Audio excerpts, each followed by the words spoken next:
Well, before we get you all of those stories, let's first start with the day's market action. Now, the Lal Street slipped today for the second week in a row as recession fears and hawkish stances by major central banks continue to weigh on sentiment. Both the Sensex and Nifty dropped over 1% each over this week, tracking weak global cues.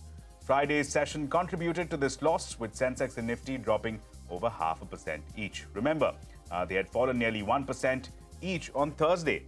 In the currency market, the rupee ended the day marginally higher at 82.87 versus the dollar. But here's the top story this evening. India Inc. stalwarts believe that there is no better time for India to release its true potential than now. CNBC-TV18 Shireen Bhan caught up with HUL boss Sanjeev Mehta and Anish Shah of M&M as FICCI McKinsey released a white paper proposing a roadmap for India to achieve 600 million jobs and 10 lakh rupees per capita income by 2047. Sanjeev Mehta said that the risk appetite of the private sector had not gone away. Meanwhile, M&M's Anish Shah said that India is well positioned for growth.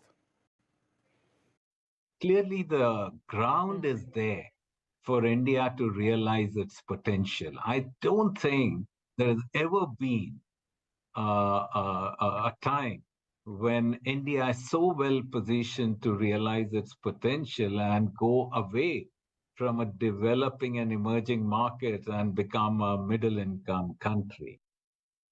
I think it would be wrong to say that the private sector is hesitant. The risk appetite of private sector hasn't gone away. And I think everyone in private sector is clamoring to get growth. And when growth comes, all the other indices fall into place.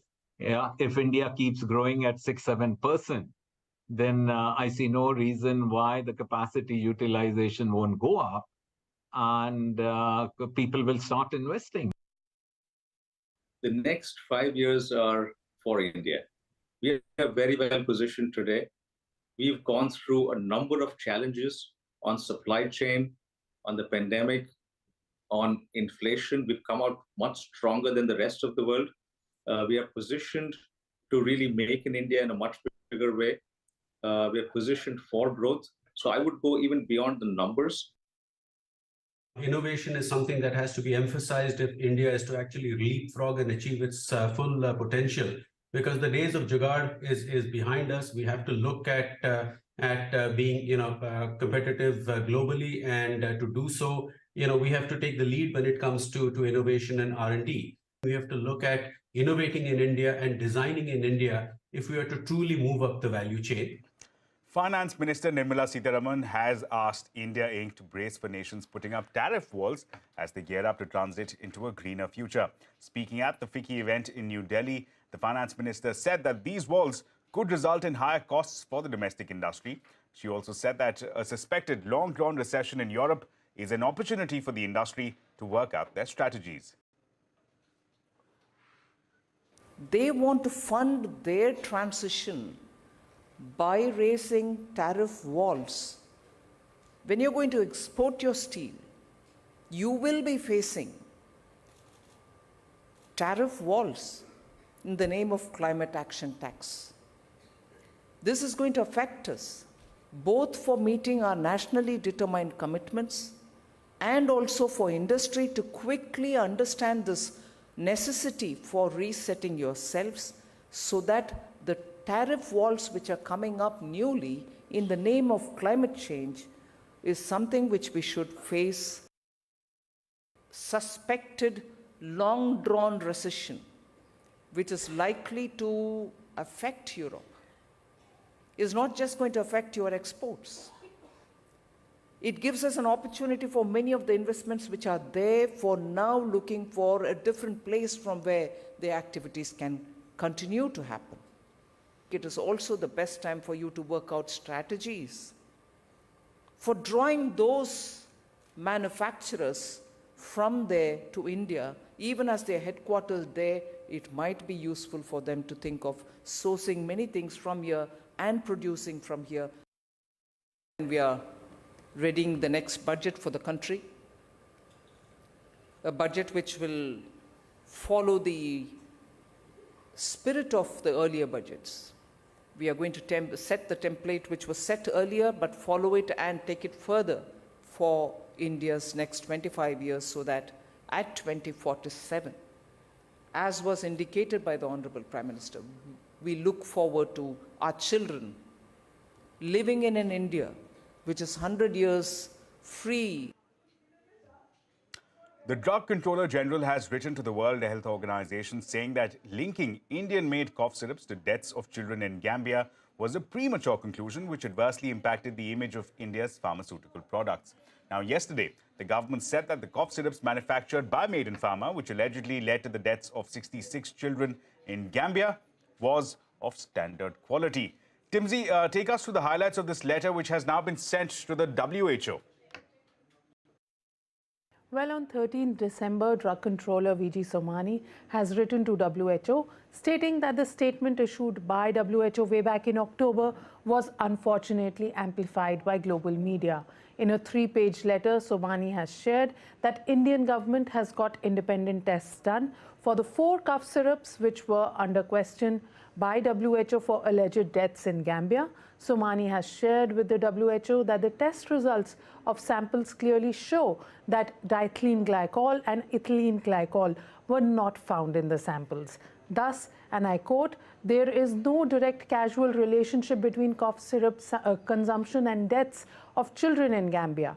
WHO's premature conclusion was unfortunately amplified by global media for building a wrong narrative against India's pharmaceutical products. India has been committed to rigorous monitoring and oversight to ensure the highest standards of manufacture or in quality control of drugs and cosmetics. End of quote. WHO does not do the causality assessment, and it is to be done by the health authority of Gambia. We did not get information yet, and therefore, and later was report says all the 4 samples of the cough syrup control samples, the test reports say that they comply with the pharmacopoeia description. That means all the ingredients were within that. In other news, the Finance Ministry is likely to accept the Health Ministry's demand to include Serum Institute cervical cancer vaccine as a part of its national immunization program in the upcoming budget. Now, the government expects Cervavac to be available from April next year. JSW Infrastructure is eyeing D-Street listing next year. Sources tell CNBC-TV18 that the company is likely to file its IPO papers with SEBI by February of next year. Yash Jain now joins us with more details. Yash, tell us, what are your sources telling you? JSW Infra, which counts itself to be one of the top 5 port companies in the country, has appointed JM Financial as the lead banker to its IPO. What sources tell CNBC-TV18 is that the company is in the process of appointing more investment bankers as far as the IPO is concerned. A quick look at the timeline. According to sources, JSW Infra is looking to file the IPO DRHP with SEBI by February of 2023 and eventually launch its IPO by May 2023. As far as the size for the IPO is concerned, that is quite significant and large as far as the total fundraising is concerned. According to sources, JSW Infra is looking to raise about 3,000 crore rupees through its IPO. That would entail an equity issuance of about 10%, which a simple calculation will tell you will value JSW Infra at about 30,000 crore rupees. The entire IPO is a fresh issue, which means the entire 3,000 crore rupees raised through this IPO will come into the company. CNBC-TV18 has written to JSW Infra on this particular development. A response from the company is still awaited.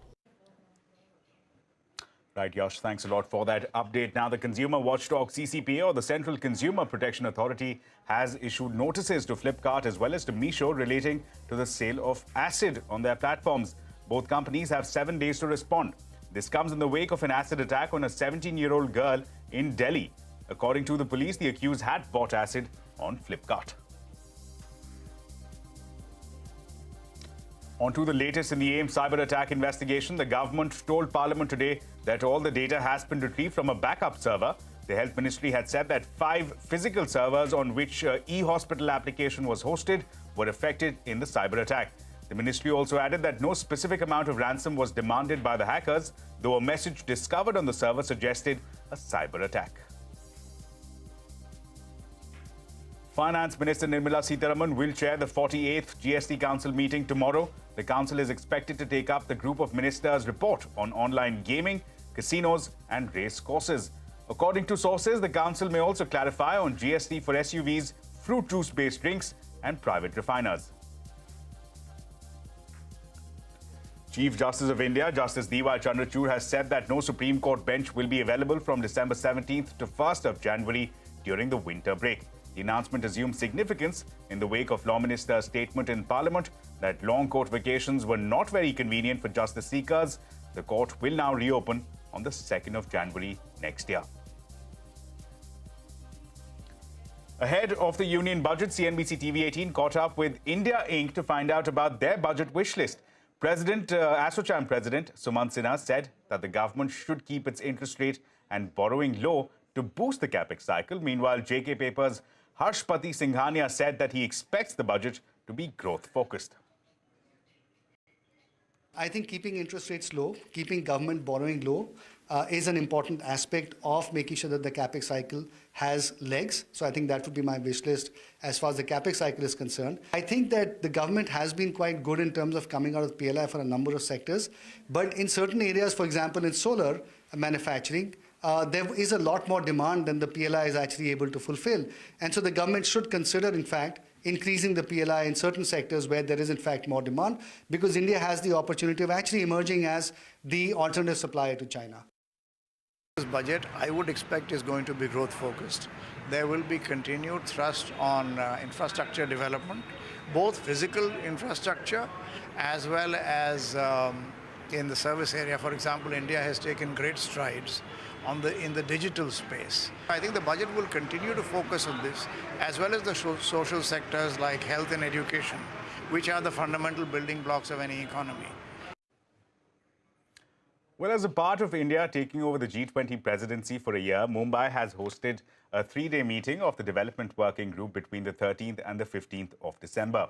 Now, the run-up to this meeting saw many parts of the city undergo a facelift overnight, resulting in a total bill that exceeded 25 crore rupees. But CNBC-TV18 Sandhya Gora reports that while Mumbaikars appreciate the makeover, not everyone is happy that it takes a foreign delegation's visit for the BMC to do its job. Posters and hoardings welcoming over 75 foreign delegates for a 3-day meeting of the G20 Development Working Group are just the tip of the iceberg. Overnight, portions of Mumbai got a facelift.